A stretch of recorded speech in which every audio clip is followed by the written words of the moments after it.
You call me Mr. Perfect. Hey, Curt Hennig fans. Hello, and welcome to another episode of Curt Hennig Was the Best. Change My Mind. I'm your host, Steph. Today on our Perfect Podcast, we're going to watch along to Curt's match with Bobby Eaton as he would come back from Japan. And also, he had off usually during the January and some of February months. But before we start, if you would please hit the like button, subscribe, share to my YouTube channel and also to my Rumble channel. Also, if you'd like to become a Patreon supporter, hold off on that. The links are in the description field, but if you actually could give to my Cash App and my PayPal, that would be great. Just let me know that you left a contribution, and if you could do the family and friends um, donation, that would be great. Uh, but I would like to thank my one patron supporter, Charlie Brown Politics. Thank you so much, Charlie Brown, for supporting me. And thank you all. If you donate, please let me also know which show that you're donating for.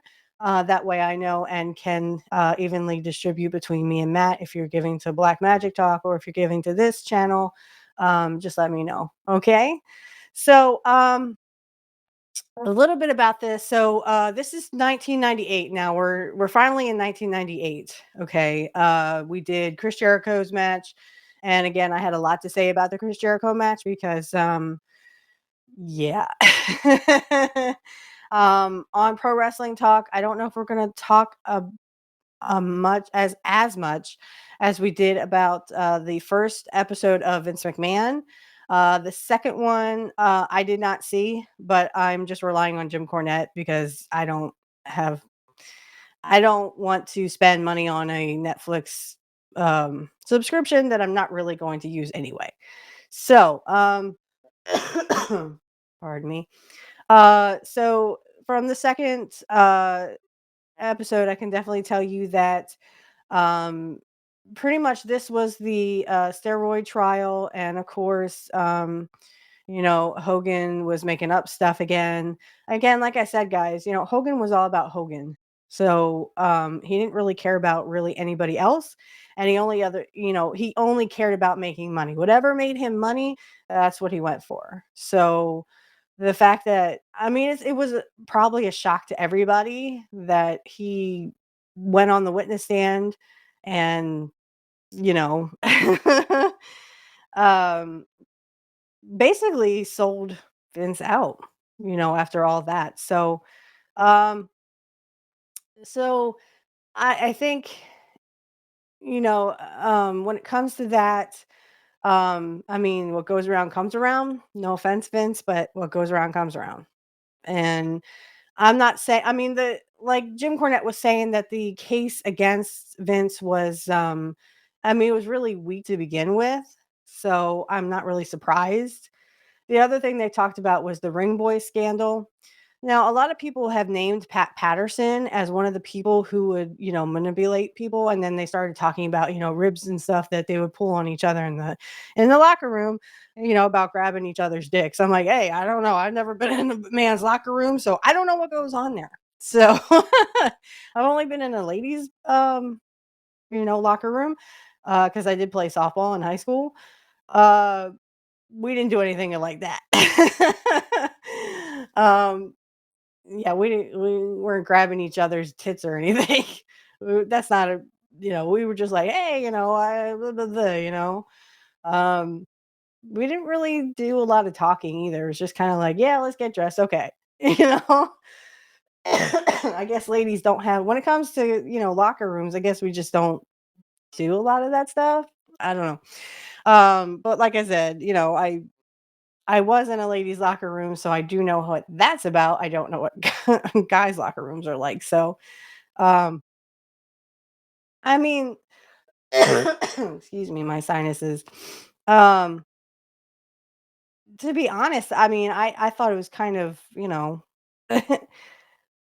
natural, I guess. I mean, they are guys, right? I mean, women could do that, I guess, if we just were wanted to play around and immature. I don't know. But going back to Pat Patterson, I just don't think that he just doesn't strike me as the kind that would do that. You know what I mean? Yeah, Pat was gay and openly gay, but that doesn't mean anything. The other 2, I don't know if they were openly gay or not, but they definitely were, doing something they shouldn't have. Um, so even, Jim Cornette was saying how, if you think it was Pat, blow me. But I wasn't there. I wasn't even born yet, to be honest, when that happened. So I really can't tell you. Um, but then they talked, of course, about the steroid trial and Vince's, demeanor during the whole thing and Hogan lying on the stand or whatever. Excuse me. It is what it is, guys. I really don't know what to say other than that episode kind of like it was kind of like Hogan's retribution for what he did to I mean basically what Hogan did to Vince is exactly what he did to Vern Gagne. So like he left Vern Gagne for Vince and screwed Vern Gagne and he screwed Vince in the same way. So, I mean, what he came back in 93 and had the belt for like what a couple of months and then gave it back up to Yokozuna. So, and Hogan would eventually go to WCW anyway. So it really didn't matter. And like I said, Hogan was all about Hogan. Whatever made Hogan money is where he went. And I'm not saying it's Vince's fault. Some of it is because again, what goes around comes around. And that's what I kept saying during the whole episode review that Jim Cornette gave about, episode 2 of Vince McMahon's docu-series. Um, we still don't have a great clear Vince's, personal life outside, his childhood. We just know that Vince Sr. wasn't in his life until he was 12, and then it was like he fell in love with his dad and wanted to be in the wrestling business or in promoting at least. But I know somewhere they had said that his mother had touched him or something. I don't know. I didn't hear that interview, so I can't tell you what he said and what he didn't say. But it's just I think, these docuseries left a lot to be desired, and they're only touching the surface of, like, what, Dark Side of the Ring would do. Like, Dark Side of the Ring would actually investigate fully into this stuff. It's not like we can't investigate, but, I mean, pretty much everyone who knows Vince's history is pretty much passed on now. So but anyway, the Jimmy Snuka thing, the Ring Boys scandal, they were talking about how WrestleMania 7 was a flop, even though I thought, I mean, I was only 5 in 91. Brian Last is like, I was 11. I was like, I was 5. Excuse me. But yeah, so uh, I can't say a lot about the second episode of, this docuseries other than um, it was pretty much all about Hogan. It seemed to be more about Hogan than anything else. And, Hogan's betrayal, he goes to WCW anyway. Guys, he was going to do that anyway. I mean, they literally talked about how Eric Bischoff had done the same thing Vince had done, Vince had done it years earlier to take out the territories. Well, Eric Bischoff thought he was the coup de grace, so to speak. He thought he was the main man. So he tried to do exactly to Vince what he had done to the territories, what Vince had done to the territories. So, like I said, to Vince, what goes around comes around. You did it to the territories and now you had it done to you by Bischoff and Hogan. So, I mean, Hogan would eventually leave WCW and screw Eric Bischoff. So I guess again, for Eric Bischoff, what goes around comes around for you too. Um, but they talked about Ted Turner and they talked about the whole the parodies on Ted Turner and Hogan and Savage and stuff. I guess that was going around in 95 or whatever. Um, I don't know what to say, guys. I didn't see any of those, and I wouldn't have paid attention to them anyway because that wasn't my thing. Um, and really, if it didn't have Mr. Perfect on it, I really didn't want to see it. So, but I know Kurt did a little bit of commentating. That was kind of his thing that he would commentate, and he would come back in the late 95, and then like through 96 he would commentate on Superstars with McMahon. Sometimes he would go to Raw. Again, there was that, oh, I might come back. But I think he had already had that deal with Eric Bischoff. So I don't think that he was going to come back. I mean, it could have been a possibility, maybe. I'm not sure. But I will say that, he probably was already going to end up with Eric Bischoff um, and WCW. Also, we can, if you want to, we can definitely go over him coming in to WCW. I think because I'm going to have to do a little bit of a U-turn and do like when he comes in, and then leading up to Hog Wild, and then eventually we'll stop when we get to right before uh, Fall Brawl because we've already done Fall Brawl. um, so I mean, we have to do a little bit of a, turn back. But we have all this stuff in 98, we have all the stuff in 99, a little bit of 2000. We have a little bit of that. So we'll come back around eventually to 97. And we still have matches from 88 we can do. We still have Portland matches we can do. We still have AWA matches that we can do. Um I liked some of the ones from Larry Sabisco or with Larry Sabisco. Kurt was very good in those. Larry Sabisco was a typical heel there. Um, he was very good at that, actually. He was very good at being a heel. So, okay, so we have four more promos that we're going to start with. Of course, the first one is right before WrestleMania 9. So this is the narcissist Lex Luger, and of course you have Kurt in there too. This is an interview they did right outside of Las Vegas, the whatever that Coliseum was or arena was. Let me just go ahead and share my screen. Okay. So you see Gorilla and Bobby Heenan there. So they're going to talk about Kurt and Mr. Perfect. Um, go ahead and hit play.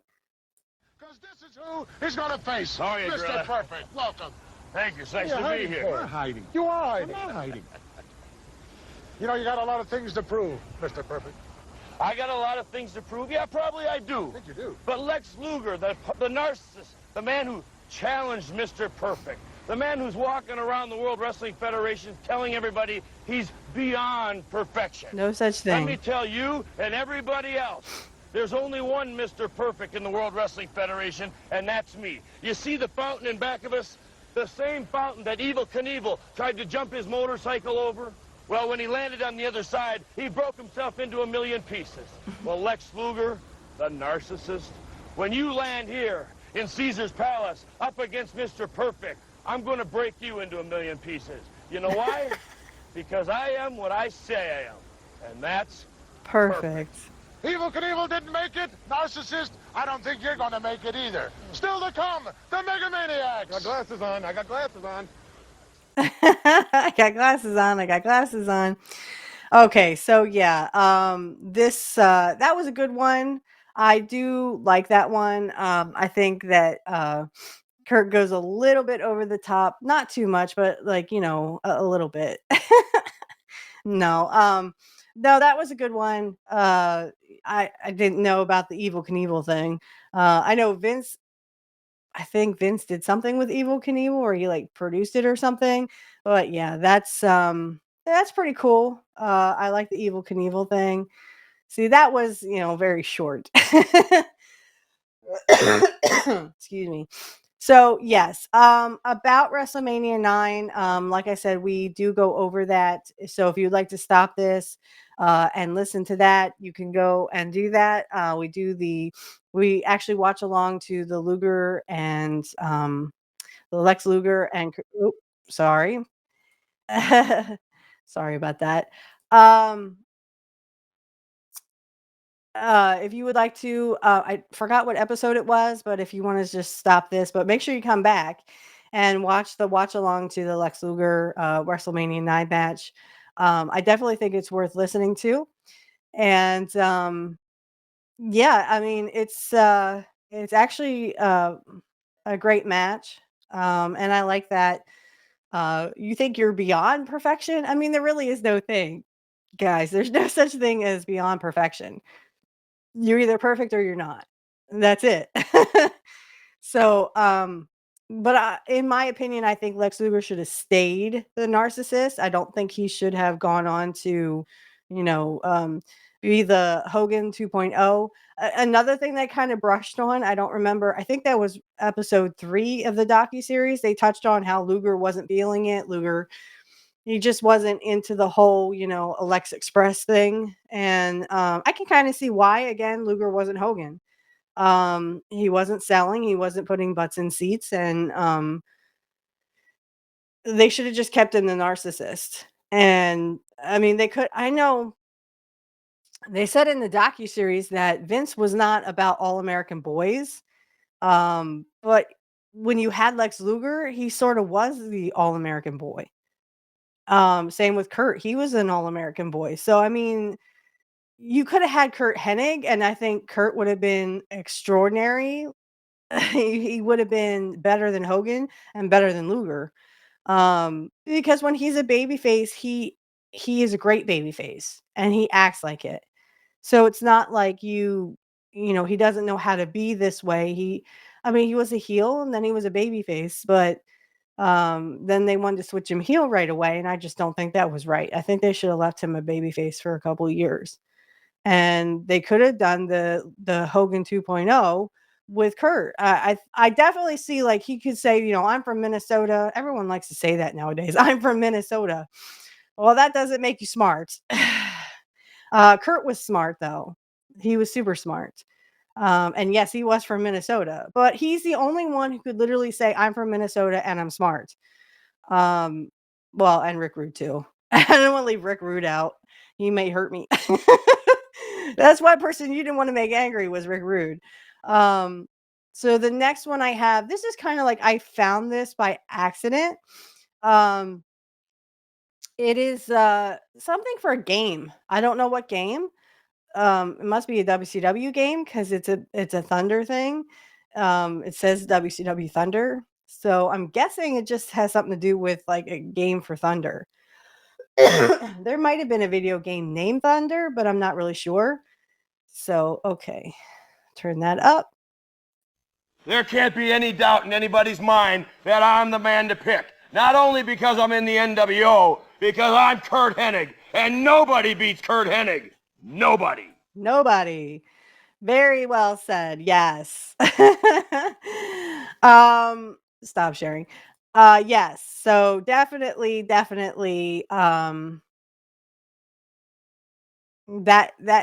he's right. You wouldn't want to pick anyone else other than Curt. So, again, I think that was for some kind of game. I mean, he couldn't say Mr. Perfect, so it wasn't a WWF game. It was definitely a WCW game. Uh, yeah, I'm not sure. Uh, but I saw that, and it is really fuzzy because it was on big screen. So it's hard to see him, but again, if I had it on like regular screen, I think you'd be able to see just fine. So the next one is it's like the best of superstars throughout the years. It was done in 96. It was done with him and Gorilla. And I just think that it's so awesome to see this. So here we go. Here we go. Welcome to Superstars, the best of 10 years. Over the next hour, we will be documenting for you some of the fantastic moments that transpired over the past 10 years here on Superstars. So yeah, they just did like a little, bunch of clips and stuff. Um, I even like it that Hank Jr. was in there too, kind of doing like the Friday Night Football kind of thing, or the Monday Night Football, excuse me. Um, so what can I say about this? I think it was awesome that he was on there. It was just, that was just the clips of him and Gorilla. Excuse me.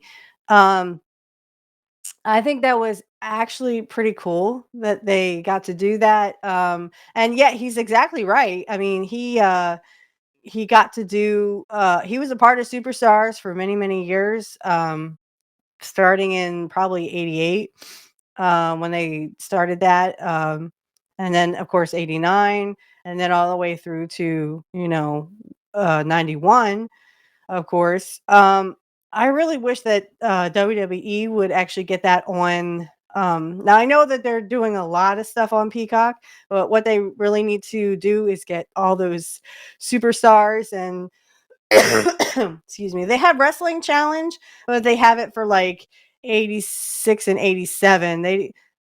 It's 80, I think it's 86 and 87 and maybe 85 and 86. But what they really need to do is get 88, 89, 90, 91, 92. Um, they start Superstars at 92 at least, so you get to hear Curt commentate. But I mean, until he turns babyface, you don't really see him on Superstars. And then of course he's doing the vignettes, and after he turns babyface, he's doing the vignettes. He's reinventing Mr. Perfect, so to speak. He does the baseball one, he does the football one. I think the hockey one, I think that might have been 91 or something. I can't remember. I have to watch it again. So anyway, the last one I have is just a promo that he did when he was a babyface. This is the babyface run. This is on his birthday. It says 3/28/1993. So actually that was on his birthday. I don't know if he really did the promo on his birthday, because I remember everything was like taped. So only like Raw back in 93 was live, or um pay-per-views were live, but like everything else was like taped. So it probably was taped. But it says that's when it aired. So it aired on his birthday in 1993. And he would be, I think it was 38. No, that doesn't sound right. 1993, he was 36, I think. 36. 35, 36. I think it was 36. I was only 7 in 93 and not in March. I wouldn't be 7 till April. So, there's a little bit of age difference there, but kudos to him that he got to, promote something on his birthday. I often wonder like how he would celebrate his birthday. Like, would he go out? Would he just stay in? Like, how would Curt Hennig, celebrate his birthday? Did he celebrate his birthday at all? I don't know. Okay. The narcissist, Lex Luger. You walk into the World Wrestling Federation and say you're better than perfection? You challenge Mr. Perfect at WrestleMania No way. 9? Sure, you look good on the outside, Luger. But what about the inside? Where are you really coming from? Where is your heart at? Where are your guts at? Can you go the distance?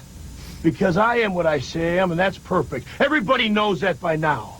But one thing you're not going to do, Luger, is embarrass me at WrestleMania 9. I will not let it happen no matter what or what extreme. And the people know where I'm coming from. Yes. One of my favorites there. I like that because where you're going is nowhere.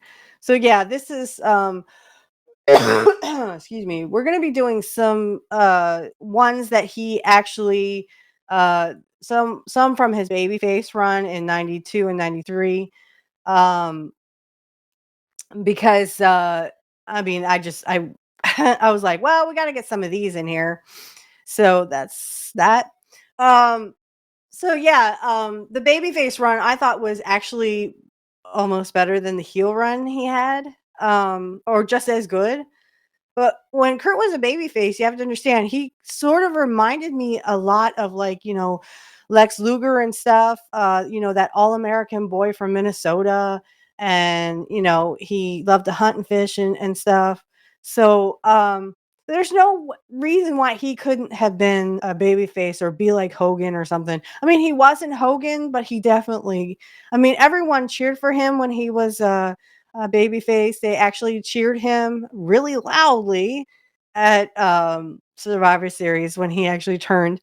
And I mean, I can get the fact that he didn't like being a babyface. I get that, but I mean, he was so good at it. He was so good at being a babyface just as much as he was being a heel. So I think that there's a lot there that he could have expanded on that. And it's just I feel like they didn't give him a chance to, because like 93 came around and he sort of disappeared. He had issues at home, and of course he also had the bad back. Of course, there's a rumor that oh well, someone stooged him to the office and he lost his insurance. He says he just left because Eric Bischoff had given him the thing. And if Curt didn't want to talk about it, Curt didn't want to talk about it. Okay. You have to understand, Curt was a very private person and he only let people close to him like in. And I mean, it was none of our business. Whatever happened with that and the insurance policy is none of our business. But Curt says he left with a handshake with Vince. So I believe what Curt says, because Curt's never lied. So, well, not to us anyway. Um, so I think there could have been some great opportunities for him to. I don't understand why him and Bret couldn't pass the belt back and forth in 1992 and 93. I guess that escapes my knowledge because I mean, Bret was the champion. Okay, so he took it from Ric Flair, who was leaving anyway, right? Excuse me. He was taking Ric Flair was leaving. So why couldn't Bret and Curt pass the belt back and forth? Uh I'm kind of like dumbfounded that that didn't happen. Yeah. I'm like, why couldn't they just, have a feud, but like have a babyface feud? Kind of like the Hogan and Warrior. Wouldn't this be better? Because it's Curt and Bret, two second generation superstars who actually know what the hell they're doing. And they know how to wrestle. So I mean, and their matches are phenomenal. You don't even have to put in SummerSlam 91. You can just, I mean, 93 at King of the Ring. Throughout 89, they had great matches. Bret says so in his book. All you'd have to do is pick up Bret's book, and he's like, yeah, we had excellent matches all over the place. And of course, there is coming up, I will have an interview with Bret. October 13th, I'm trying to get Kit Cabello on my show. Angel, of course, will be on. We're going to do Rib Series number 2. So an Ultimate Rib Series 2. I'm sorry that we kind of ran out of time the last time. So I couldn't fit all of the ribs in there from Curt. But we will do, like I said, an Ultimate Rib 2. And we'll have some more. We'll definitely have the Bret Hart one on this one. And some more, one from, not one from, but I think there's a couple in there from Jim Cornette's, of course, the Sue Bass pants where Curt pulled down someone's Sue Bass pants. That was just Curt, guys. That was just Curt. My favorite was the plain rib. That was that one and the Tanaka one where he, throws the match on the car and go, boom. I'd be somewhere laughing it up, with Curt. He would be laughing too. We would both be laughing at this point. So, I think, and going back to, 92 and 93, like I said, there was a big opportunity there for Curt to become that champion or to like have that babyface feud with Bret Hart. Even if you wanted to keep keep Curt babyface, turn Bret to a heel. Um, and then you could have that, on and off again feud between Curt and Bret. That was just my suggestion. That's what I thought should happen. But what do I know, right? Excuse me. Um, so I just think that there was a big missed opportunity there because again, you have Bret Hart, you have Curt Hennig, and they knew how to wrestle, so they could actually make it look good and have like a year-long feud. Again, you turn Bret heel because I think he's been a babyface long enough. He's been one since what, 88? So you turn Bret heel, you make Curt the babyface, and then just watch as people get amazed by the fact that these two knew how to wrestle. They both knew the business inside and out. They were both second generation superstars. And I mean, Vince would have actually, I think he would have continued to build in 93. It just seemed like business was down and you could have taken that business so much farther in 92 and 93 with Bret Hart and Curt Hennig, but missed opportunity, right? Okay. So today we're going to watch the Bobby Eaton. So this is when Curt comes back from Japan and he comes back from his little vacation. I guess he always had off in January and part of February. I don't know if that was his time or whatever. I'm guessing it was. Him and Eric Bischoff had worked that out, which is fine. I would have loved to see him, kind of interfere with the Bret Hart and it was Bret Hart and Ric Flair. I mean, he does kind of come out. Brian Adams will come out with Bret and say, you have a friend in this business, but then he holds Bret's hand until Curt comes from behind. So, but what we're going to watch first is the whole NWO comes out because this is the time where Hogan and Savage were feuding. So I think Hogan does like, nobody is going to stab me in the back here. And the NWO are all looking like around like this, like who's going to stab who in the back here? Man, I'm so sorry. All right. So.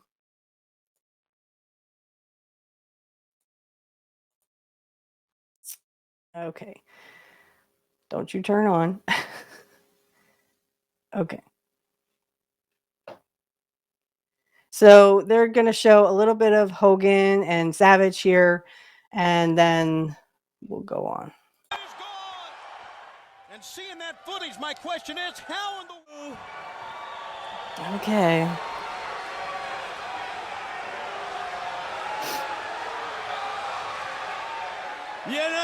It's just like we promised.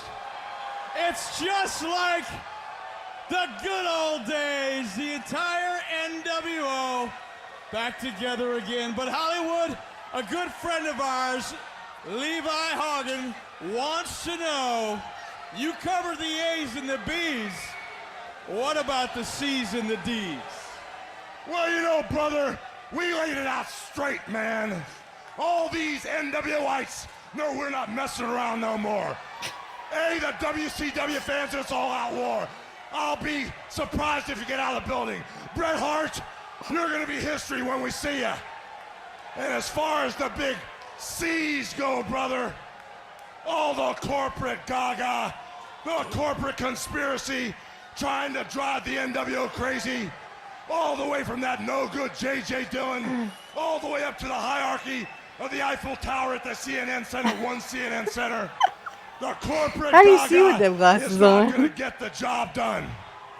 Just like J.J. Dillon said, Nick Patrick is the man to referee this rematch between myself and Sting. And I don't care what I have to do. I don't care how much money I have to shell out. Just like Okay, I give take me some, care Hogan. I'll of a take real some. giant in professional wrestling. He's shelling out Bomb money. Somebody, no big deal. I'll take some. It's I was no only big 11 deal though. to get Nick Patrick, the best legal counsel in the world. You name the number, there ain't nothing. There ain't no check that Hollywood can't write. So Nick Patrick, you're on the Good for you. bandwagon, and we're gonna shove money down their throat to make sure the corporate gaga doesn't get in our way of a fair 1, 2, 3 against Sting. Now, Mr. Bischoff, as far as the D goes, A, B, C, duh, D, that D stands for dummy. Curt Hennig, you know what I'm talking about, brother. Mr. Rude, you know, the biggest dummy to ever step foot in the ring is the Macho Man. Macho Man, after I beat your rear end on national TV on Nitro, and after I embarrassed you, brother, you should have at least had the guts to come out here and apologize to all these fans for stepping across the line. You should apologize to all these NWOites that worship the ground I walk on. But I worship Curt. thing that really puts you way out in left field was when you took it upon yourself to sucker punch me last week on TV. That's the straw that broke the Harley's back, brother.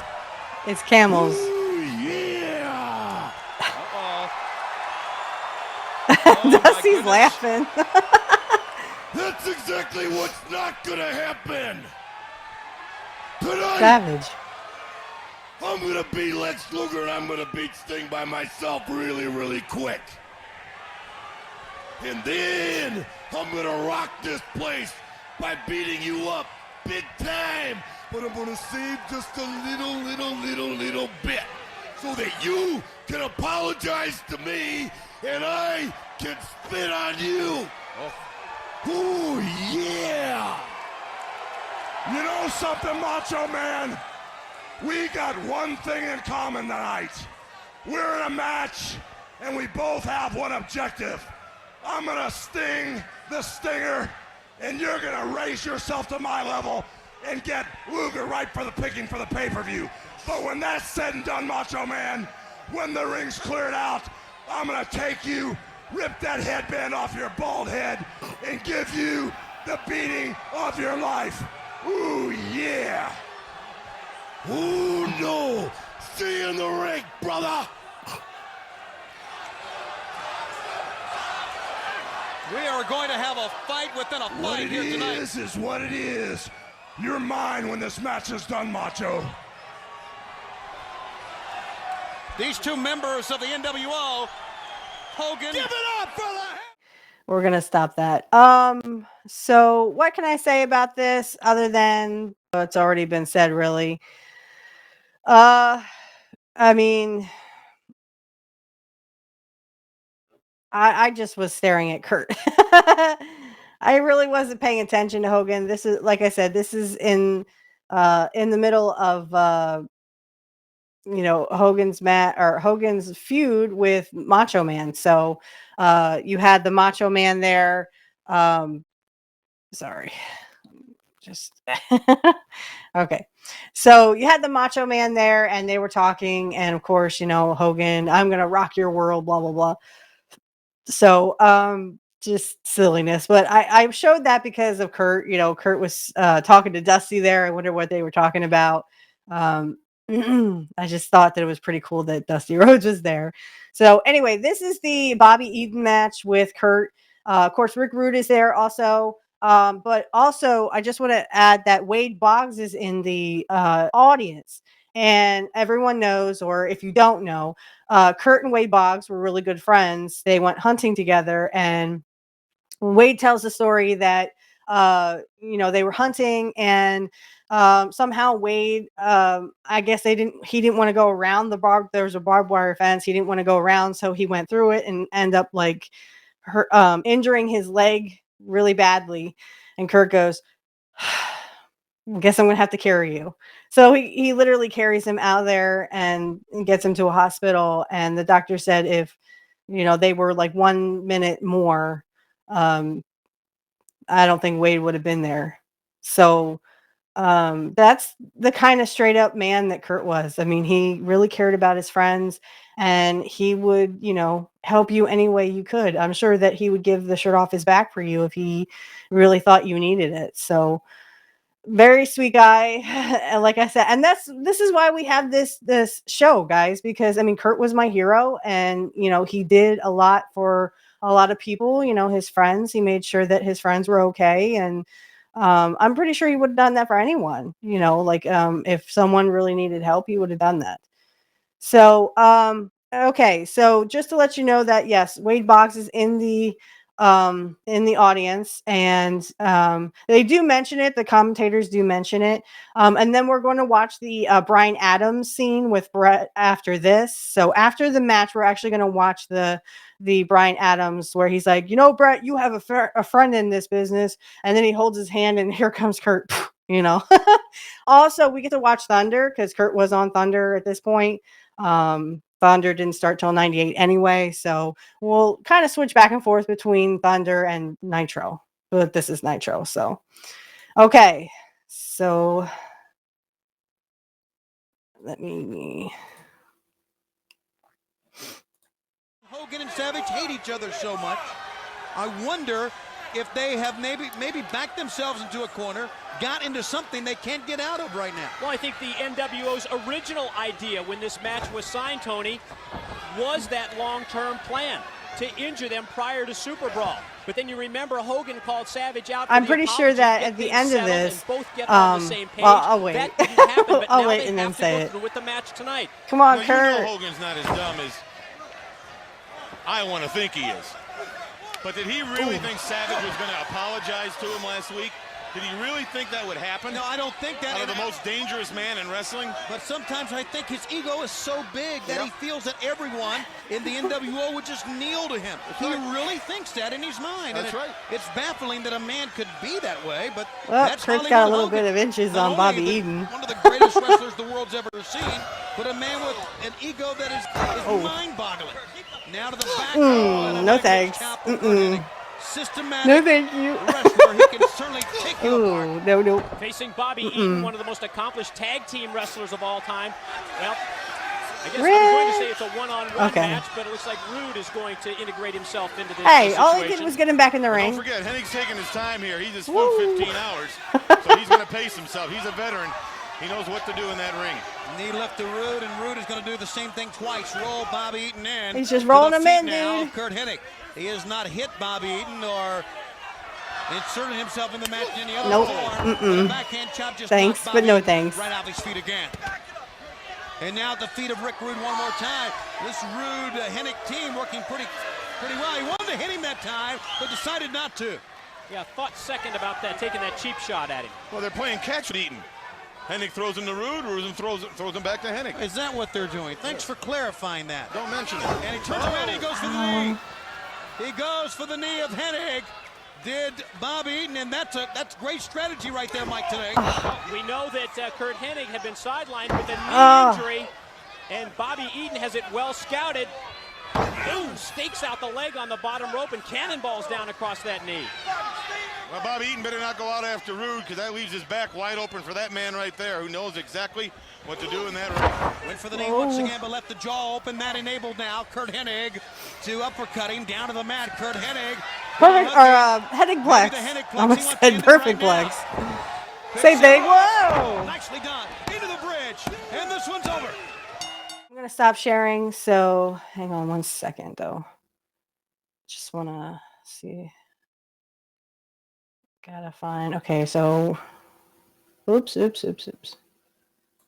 Okay, so we're actually going to go like sort of in the middle of Brett, or like at the end of Brett, and then into Bryan Adams. Okay, so Bryan Adams, if anyone doesn't know, was Crush in WWF.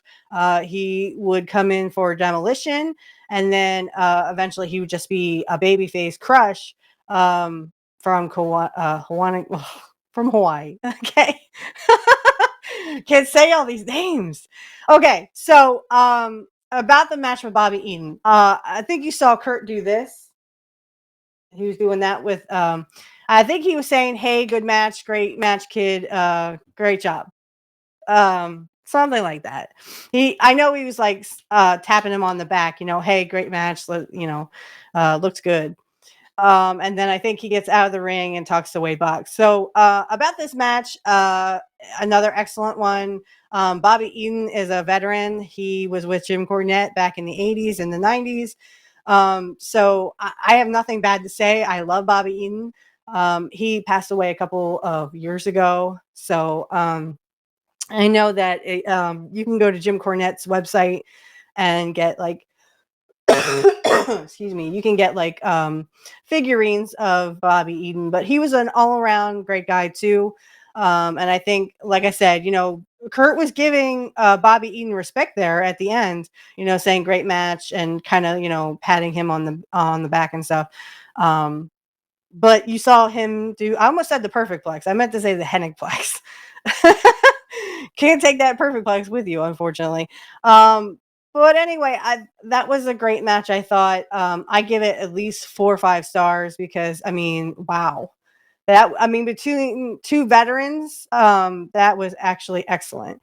And I know Jim Cornette has said that, Bobby never really left WCW. When Jim Cornette and, I want to say Dennis Condrey, but that doesn't sound right. Well, anyway, he would eventually leave WCW and go to WWF, but Bobby Eaton never did. So I don't think they really knew what to do with Bobby Eaton, so they just kind of made him a job guy. It is what it is. But I definitely like that one. So, and then Curt gets out of the ring and, goes over to talk to Wade Boggs. Of course, like I said, they were best friends. They were good friends too. I love Rick Rude in here because like Rick's like, should I hit him? Should I not hit him? To be or not to be, what to do. I really like, and like I said, this is where Rick would really want to get back into the ring, but because of insurance issues, he couldn't.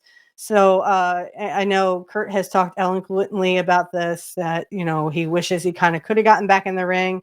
And I think we really missed out on Ravishing Rick Rude 3.0, so to speak.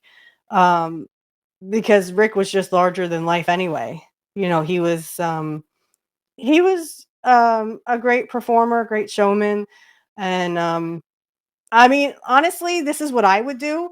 If I could get up the money, I would pay off Rick Rude's debts and just, hand him his tights and say, here, Rick, get back in the ring. Go on.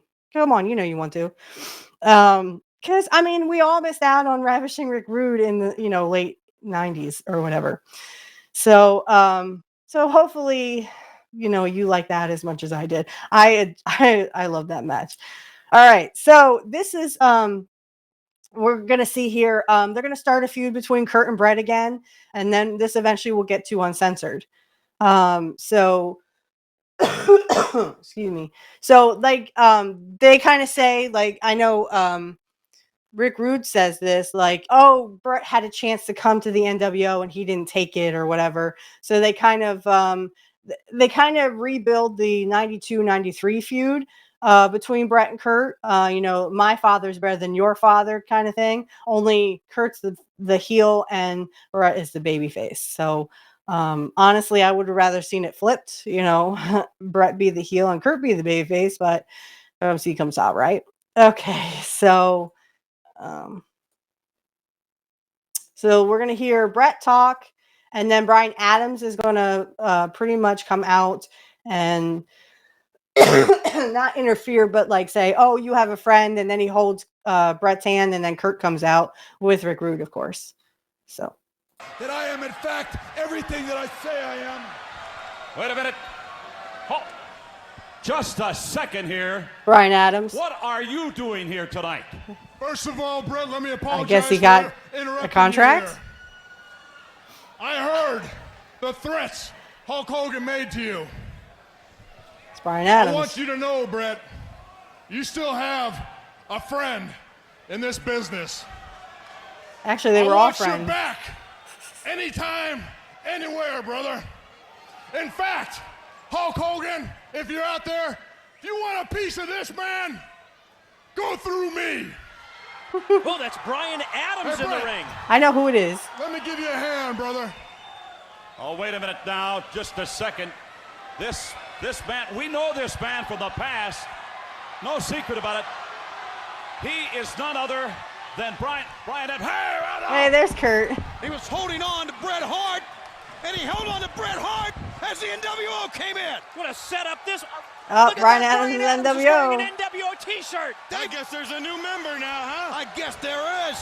Wow. Bryan Adams, one of the biggest, toughest men in our sport. Now a member Whoa, whoa, whoa. Get out of the way. of Rick the Rude wants to NWO. do Look, Rick it. Rude comes in. He moves everyone back away from Bret Hart, enabling Curt Hennig to That looks like it hurts. Peeling up by his hair. Now remember, Hogan said that the Hitman was #1 on his hit list. And here he comes. He's enjoying this. Sure, everybody does the dirty work and lays them out, then he's going to come in and take all the credit. So Brian Adams embraces Hollywood Hogan, and a new member of the New World Order is formed. Scott Norton, you are injured. Scott Norton is injured. His elbow. Hammering Bret Hart at the world. Oh Of my. course, he's at the mercy of the NWO. Get him, Curt. Oh, this is brutal. There's your Hollywood Hogan. There's your big tough man. There's a man. Ric Flair's come out. What is this about? Oh, he's taking off his watch. He's here to do something. Ric Flair come in, and here you go. Ric Flair coming to the aid of Bret Hart. Ric Flair, I hated Bret that Hart, stuff anyway. taking care of the NWO. Shows how Hogan ran. Here's some WCW unity to answer the NWO. You're not kidding it is. And what a match Bret Hart and Ric Flair had just a short time ago. Brett says something to Curt. Their ABCDs of the war, but WCW I wonder what he is said taking to the him. fight right back to Hollywood Hogan and his henchmen. Together again, WCW. Ric Flair this time with Bret Hart. Well, no Get him, one Curt. knows the way I do. I know what's going through him right now. He wants to get his hands around Shut the up, neck Flair. of Hollywood Hogan right now, worse than anything he's ever done. I'm telling you that. Look at this. A handshake. How about that? Well, whoopie-doo-dah. Match they had, the respect is there between these two mega Respect, not friendship. Okay. So I'm going to go ahead and I don't think there's anything more. I don't think Curt's in. Oh, he is at the end.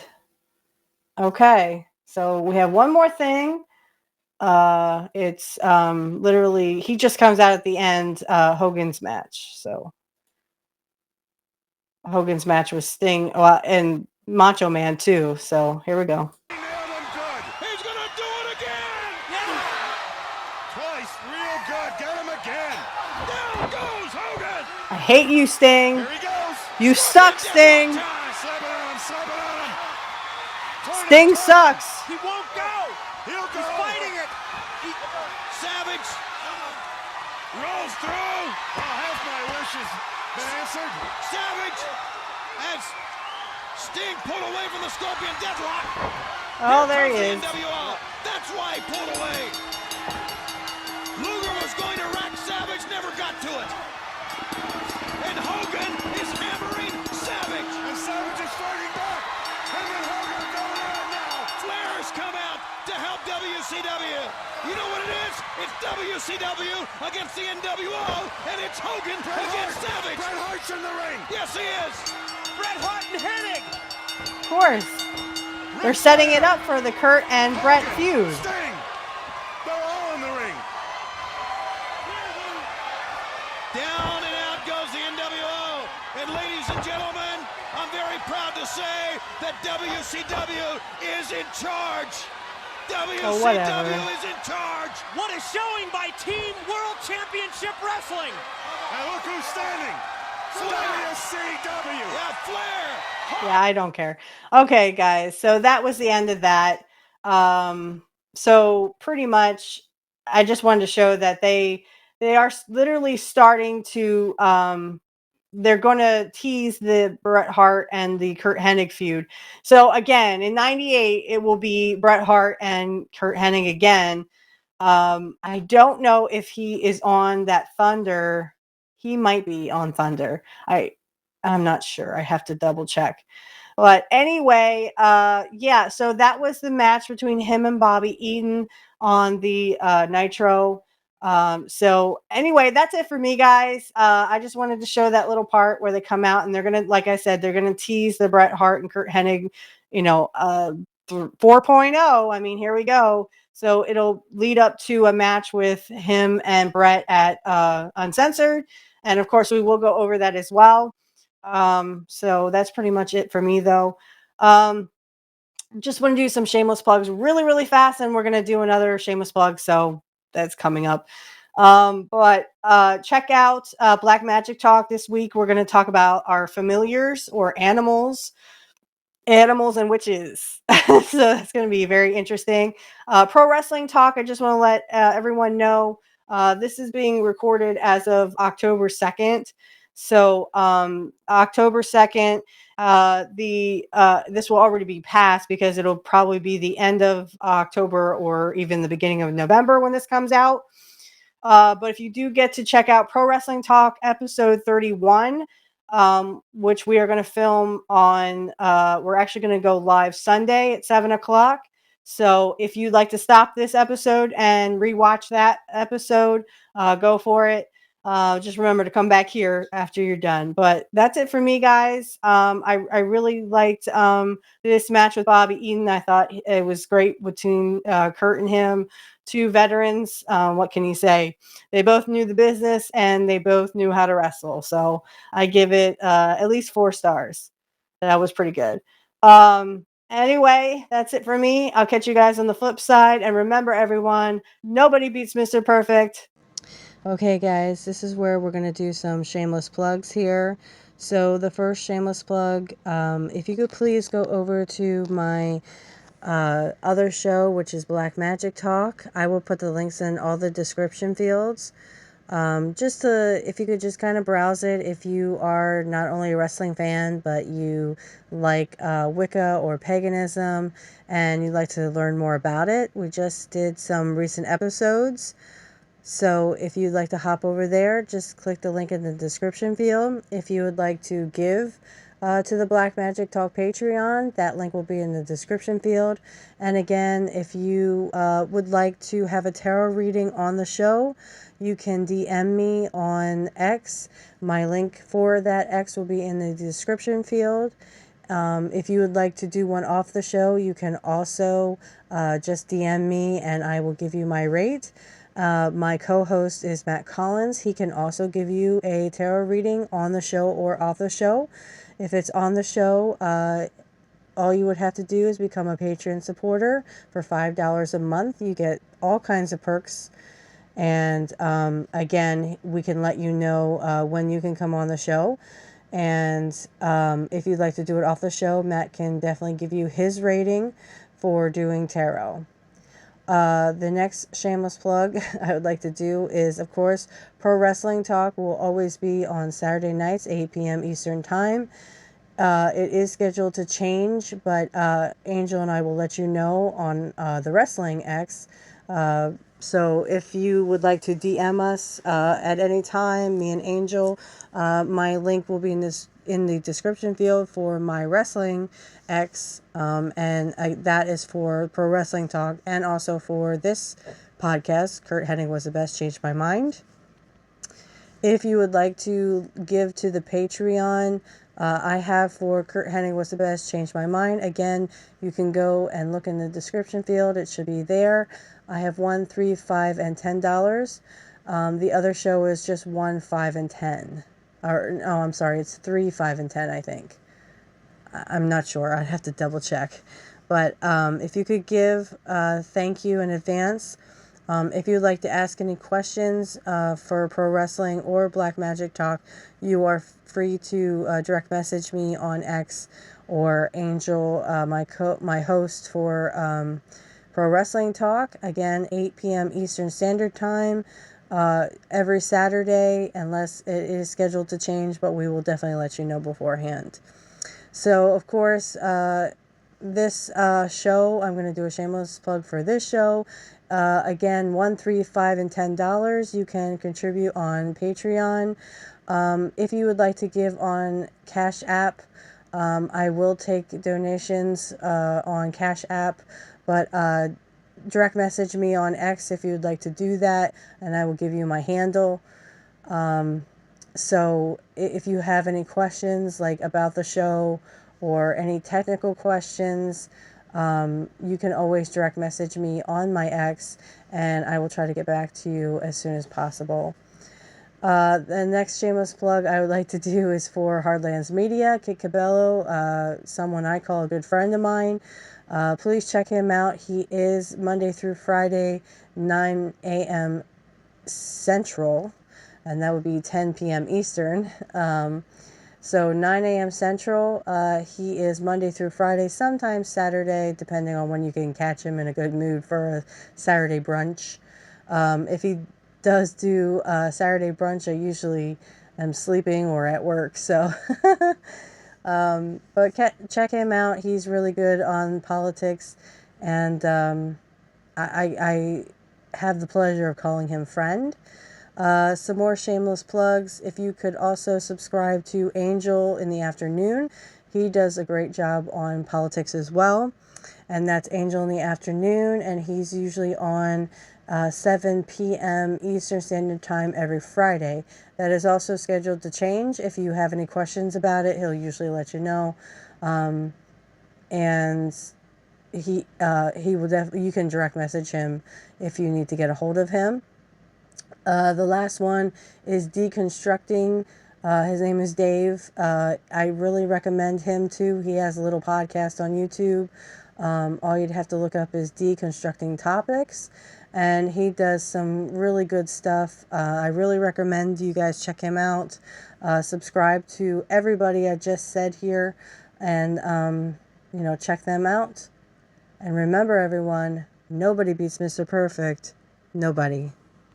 Hey, Curt Hennig fans, just want to let you know that the ending outro song is AI generated. Again, it is AI generated. Thank you all for listening. And remember, everyone, no one beats Mr. Perfect. Nobody.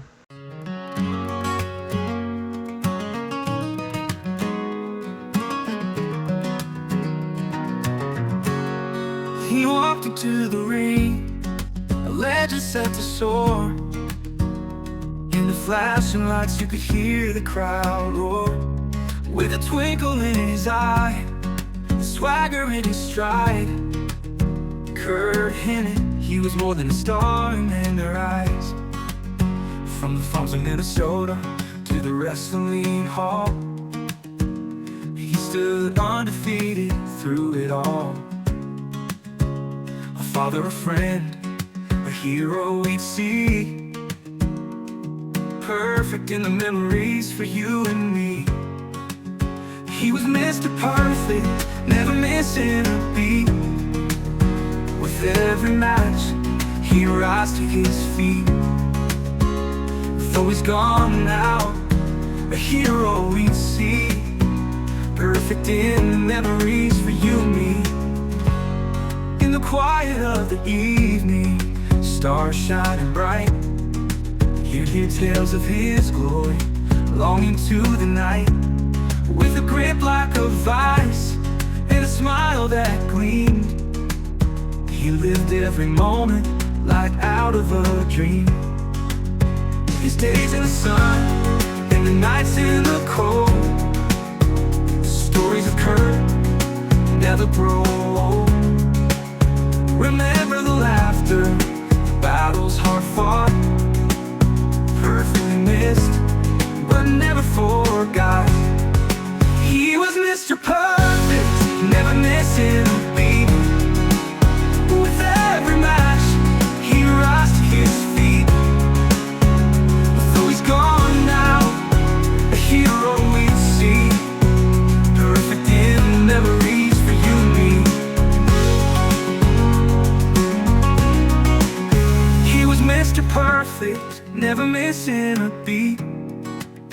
With every match, he rose to his feet. Though he's gone now, his legend still